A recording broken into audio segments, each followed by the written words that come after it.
Bill seeking to make voting compulsory for Nigerians of voting age has passed second reading in the House of Representatives. Titled "A Bill for an Act to Amend the Electoral Act 2022 to make it mandatory for all Nigerians of majority age to vote in all national and state elections and for related matters." The proposed legislation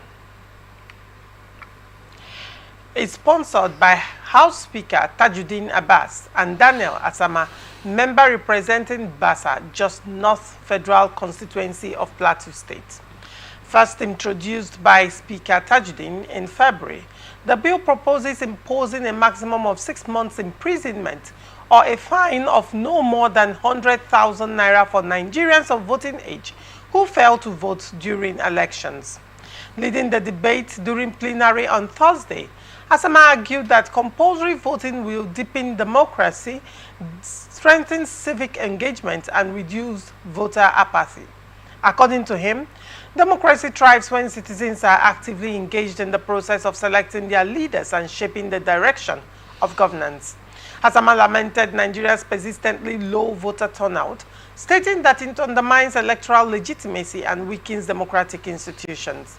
In his contribution, the Deputy Speaker, Benjamin Kalu, supported the bill, saying it was a good proposition and a step towards entrenching civic responsibility. According to him, Nigerians are quick to condemn administrations but slow to fulfill their civic obligations. However, Awaje Inombek Abiante, a PDP member representing Andoni Obobonkoro Federal Constituency, questioned the bill's practicality and enforceability. According to him, it is not just enough to legislate compulsory voting. How will it be enforced? There are people who register in this country and they are in Ghana, they are in the US, they are in Australia, they are in London. Who will provide the logistics for them to come? If you say it is compulsory, you will probably deny them a renewal of their passports. So how will they get to my village, for instance? He warned against imposing penalties in a system still suffering from infrastructural deficits and questioned whether it will be fair to punish citizens who are unable to access polling units due to systemic challenges. But Kalu, raising a point of order, cautioned Abiante against irrelevant submissions, stressing that members must confine their arguments to the principle of the bill, not its implementation challenges. Similarly, Eset Udo, a PDP member representing Uyo Uran Nsit Atai, Asutan, Ibesipo Federal Constituency of Akwa Ibom State, argued that enacting a law to make voting compulsory is not enough to reform the electoral system. He said, "Let us not build something on nothing. If citizens have lost faith in the electoral system, there is much work to be done. Many Nigerians abstain from voting because they believe their votes do not count. If we must make voting compulsory, we must also enact a law to ensure that every vote truly counts." Eset stated this but was shut down by Kalu again, who said the comment was against the rules of the House. Abbas, however, clarified that there is no law without an exemption, assuring that there could be in certain cases. He acknowledged Udo's concerns and suggested that compulsory voting could actually help restore public confidence in leadership and governance. When the bill was put to a voice vote, a section of the chambers shouted nay was louder. The speaker, however, ruled in favor of the ayes. Meanwhile, the bill has been referred to the House Committee on Electoral Matters for further legislative action. Ogochukwu, what do you make of this story? You're dumbfounded. You're quiet. Laurentia, what a country. I don't want to say there was a country. Laurentia, what a country. I don't, we don't need so much analysis because at least I am so happy and proud of the people that spoke the conscience of Nigerians. The people that have spoken what I will sit here and I will say. And I know that 99.9% of analysts in Nigeria, those that are not politically contracted will also say the same.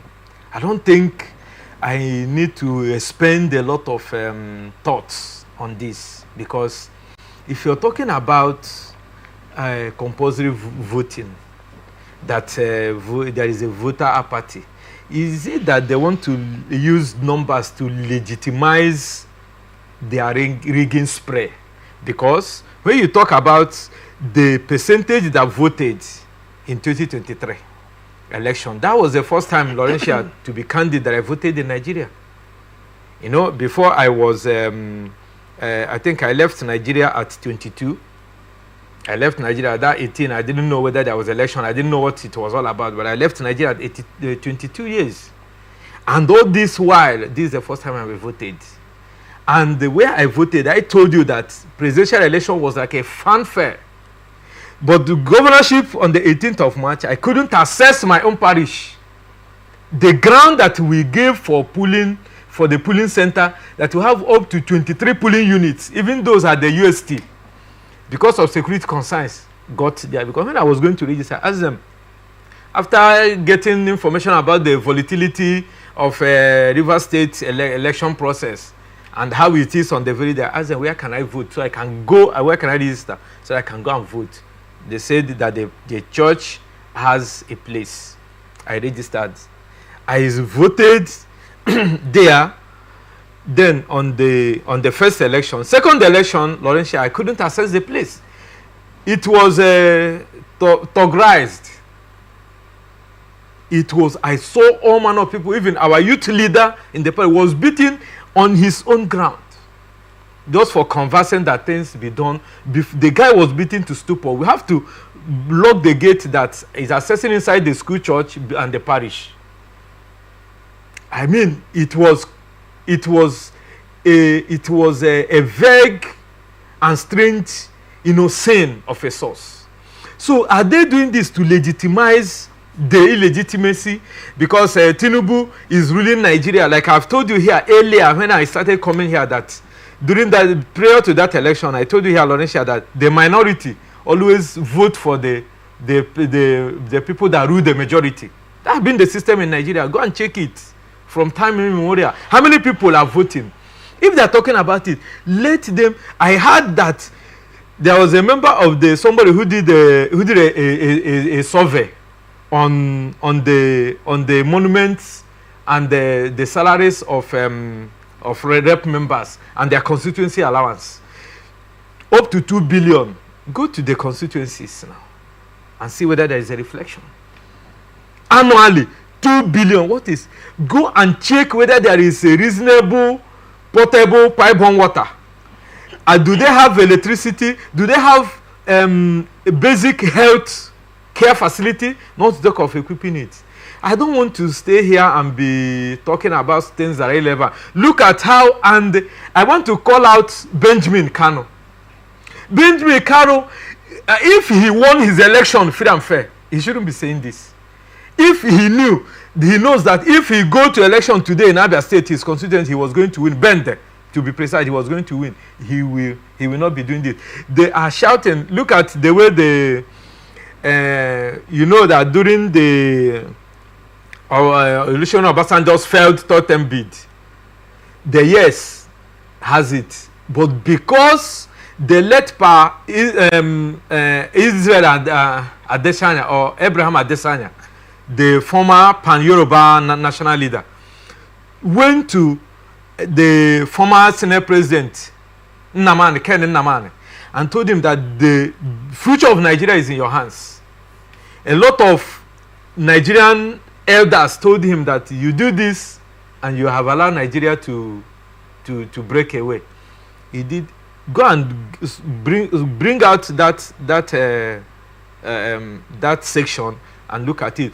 Yes, because all of them have gotten what they needed, but because the man was a man of conscience, he went with the no. This one that happened, even in the emergency rule in Rivers State, the support usage of it was shrouded in a lot of secrecy.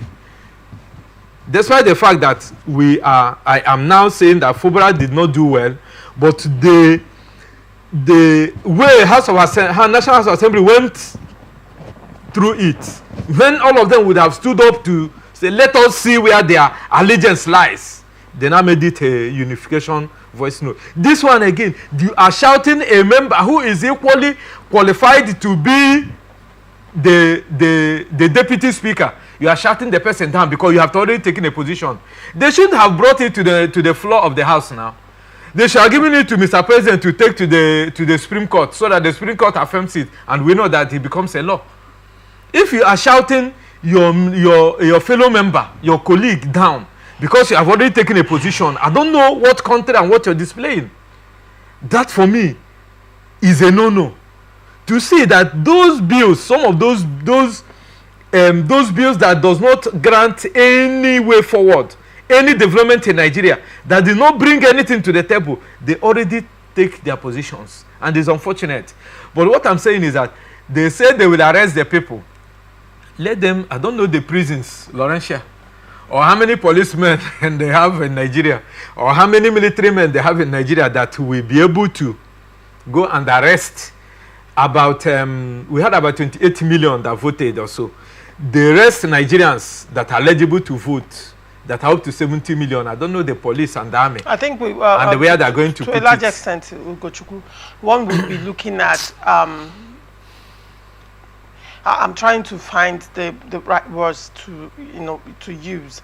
But one will be thinking that in this time and era, the lawmakers will be concerned more about what causes the voter No. Okay. Healing the trust deficit that is between Nigerians and INEC, between Nigerians and the politicians and the lawmakers.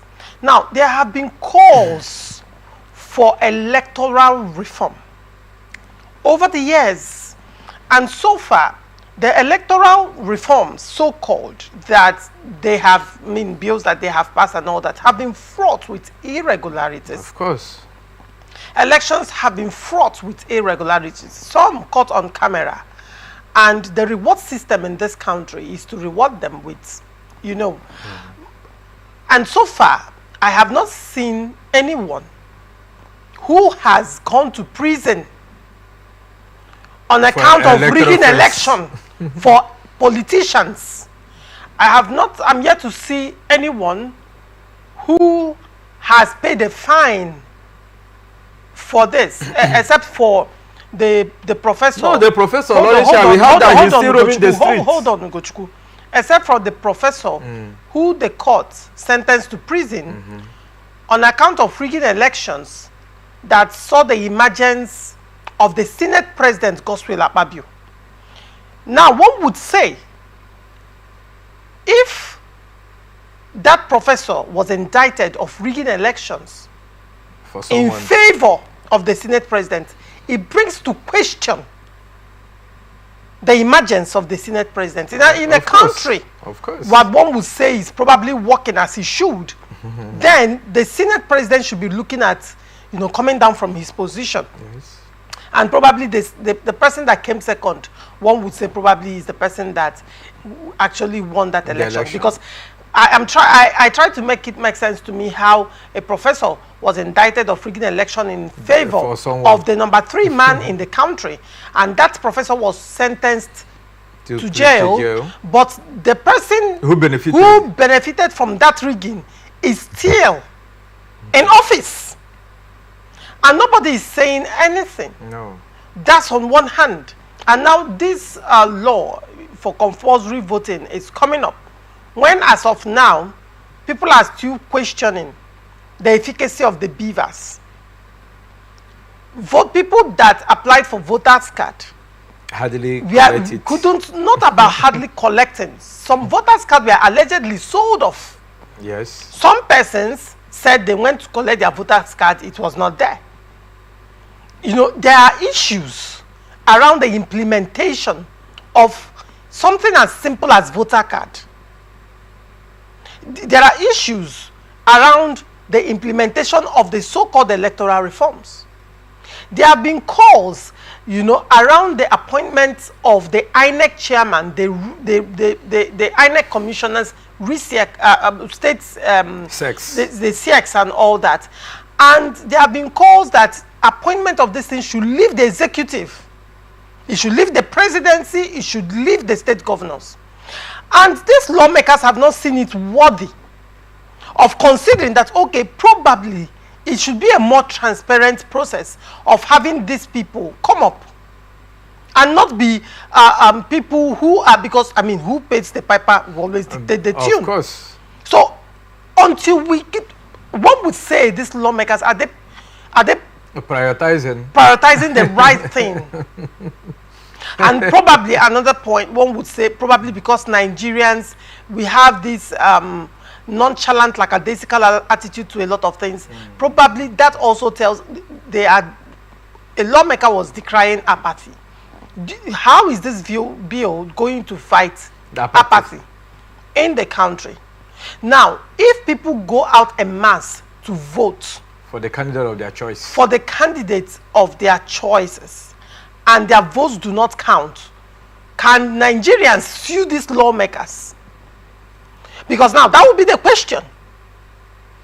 Can Nigeria, what will be the consequence of people standing under the red? Now, in Lagos State, for instance, there was a lot of electoral violence. There was a picture of a woman who had to wear bandage on one eye. Yes. After she was treated, she still came out to stand and vote with a blood-stained shirt. A Nigerian actress, and up until now, was also assaulted. And up until now, nothing. What the Nigerian government did not apologize to that woman for failing them in terms of security. So when they are calling that people should come out to vote, the people who lost their lives during elections, the people who lost their lives trying to exercise their franchise, what are they not mere chronologicals? Do we even know their names? Are they being celebrated? What exactly is being done? So if they are passing this bill, one would say, okay, but then the implementation, and a lawmaker stood up to talk about the implementation, faulting the implementation. Benjamin Kalu shut him down and said it is not necessary. How do you pass a bill without looking at the implementation of the bill? How? You pass a bill by looking at the merits and the dismerits. And if the dismerits outweighs the merit, you pull it down. But like I said, Laurentia, before you start making all those exposés, maybe because it's the bill coming from the speaker. No, they have taken side already. They used an unknown. They used voice votes. They used an unknown member of the house to push the bill while the speaker is supporting. No. The speaker sponsored. Okay, is it sponsored with the other person? They said the speaker, it was a co-sponsor. A co-sponsor, yes. The speaker and Asama yes, came together to sponsor so it. Now, and that is where you will see Benjamin coming with the energy he's coming with. You know, he is working for the APC to come and drag the rug off Elexoti 2027. That is where the Ndiabia is waiting for him. He has been playing the politics of what do you call it, of eye service to Tinubu and those in power. I will say it, this is on national television. Well, you know, the danger of what Benjamin Kalu is doing is probably because Abia people have not actually taken cognizance of his actions. Of his because antecedents. Genuinely speaking, if they take cognizance, they will recall him. The way elections run in Southeast is entirely different from South-South. Of course. It's entirely different from Southwest and the North. Of course. Southeast, sometimes, if they really mean business, they take their stance. If they really mean business, they will vote and defend that vote. That's what I'm saying. If they really mean business, and I can tell you about Emeki Hedionha. Yes. The first time Emeki Hedionha contested, he lost in his local government. Okay. The reason was simple. His people were accusing, him of indifference. Not necessarily being arrogant. Not, that so when he was coming for the second time, he learned humility. He now learned humility. Meki Hedo is from Abombisi. Yes. This was a real life story situation of what happened. I don't want to go deeper, but the point I'm trying, Ike or Hakim did everything he did. The Imo State people forgave him until he flogged the priest. Yes, that was his undoing. That was his undoing, and they were like, okay, you're done. And they chose Rocha Sokorocha. Yes. Even when that election was rigged, women went half naked. Yes. And protested. Imo State students came out and protested until INEC ran that election. And when that supplementary election, it was a landslide. Of course. Like people's vote, it was a landslide that happened. Yes. This is the reality of Southeast. And I think most of the lawmakers coming from Southeast should be careful. That's what it means for the people to own the process. You see it? That's when the people want to speak, they come out and speak, and they speak resoundingly. But when you want to lord it over them, look at all the infractions that we had in 2023. Laurentia, nobody's talking about it. Remember that when I started on ATN newly, when I came back from Abuja, I told you here that even immediately that 2022 Electoral Act was passed into, I said it is due for them to start to rejig it. People to start questioning the flaws. But now the question but nobody did it. But right now, there is a call for electoral reform. There is a call for INEC to be reformed. And some Nigerian youths, Randy Peter, for example, have taken it upon himself with some people.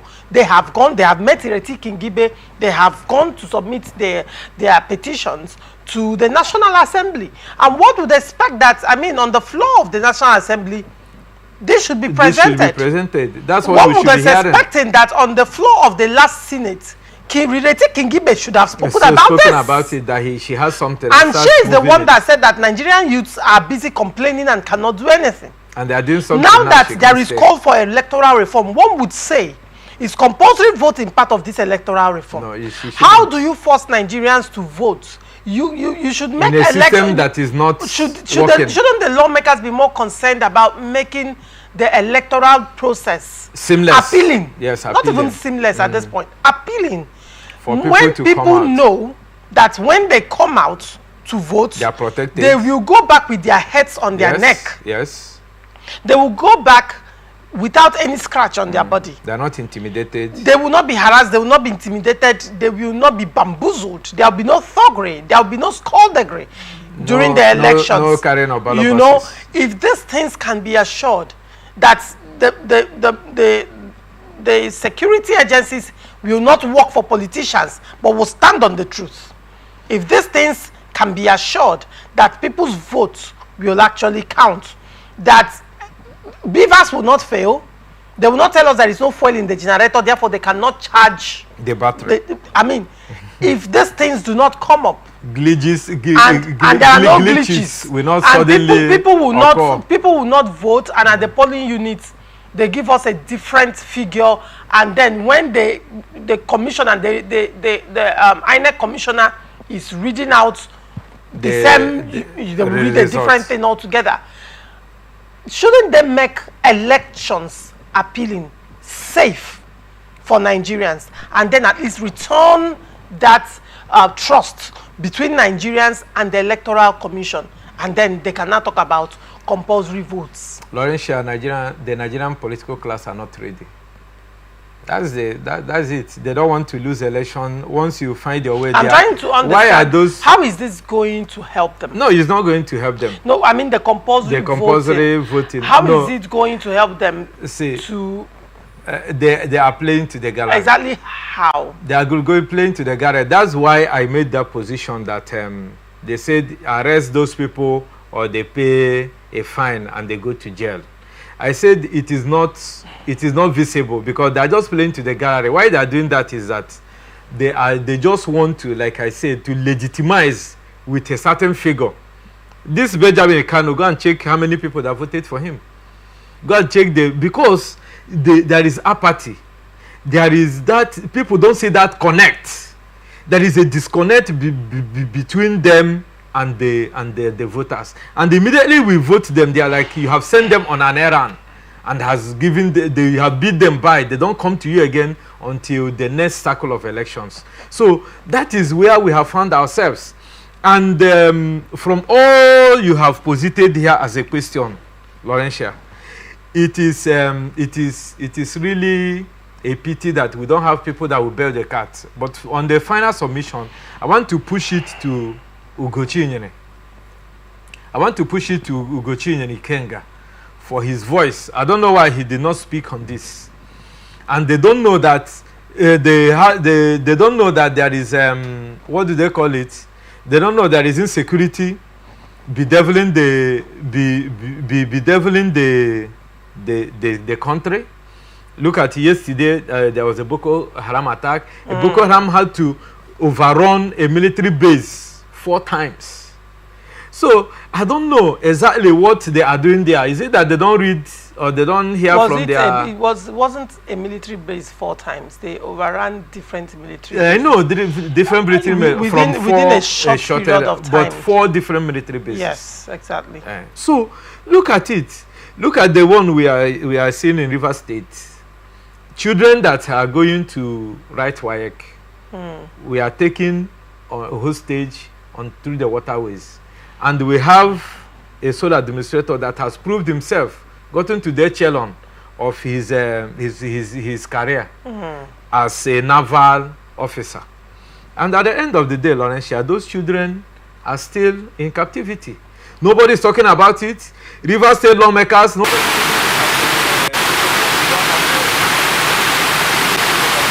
We don't have somebody taking it up as a matter of national urgency, of urgent importance, and nobody, Ibaz is busy going for town hall meetings. So, is there nobody like Ugochi Inyene who has made River State the extended part of his constituency to call all those who are representing us at the National Assembly? Will they say they have not had it? That children, and if it's in Senate crimes, Laurentia, they would have suspended that exams for now. Now, one would say, so we don't move on to a different conversation. One would say, talking about the insecurity, and they are talking of compulsory voting. Now, you know, we were talking about electoral reforms and issues with INEC and lack of trust in the electoral process. Now, one would also say insecurity, like you have mentioned, is a reason. Why would people want to go out to vote when you know that while you're there standing? Let me use the north, for example, some of the northern states where it's riddled with Boko Haram attacks and all that. In the last elections, to be candid, I was actually worried about that. I will also talk about a lawmaker in the National Assembly, House of Reps, particularly from Imo State, whose election could not hold in his own constituency. He had to go elsewhere for that election, and there was a court case instigated against him. I do not want to talk about how it went at the end of the day, but by some stroke of miracle, he was able to... returned his seat. He returned his seat, while the others that had the same issue with him lost theirs. Now, moving forward, he was in that plenary. That is what I said. He knew the challenges he faced during his elections, and why a lot of his constituents did not vote for him. Now the question would be, in that constituency where that election held for, was it his constituent? Did he import them from where to go and vote in Imo State, as it were? I am saying this openly because one would say these are concerns that I would have expected that lawmaker would be extremely vocal when talking about this compulsory voting and talk about the insecurity that has bedeviled, you know, the country and how it has affected people. The outcome of voting. Now, it is not even about the trust now between INEC and the people, the lack of trust. It is now the lack of trust between the people and the government. The people and the security apparatus. If we come out to vote, like I said, how sure am I that my head will still remain on my neck on my way back? Why would a mother release his son to go and vote when he's not sure that they will not call her to come and carry her son's corpse?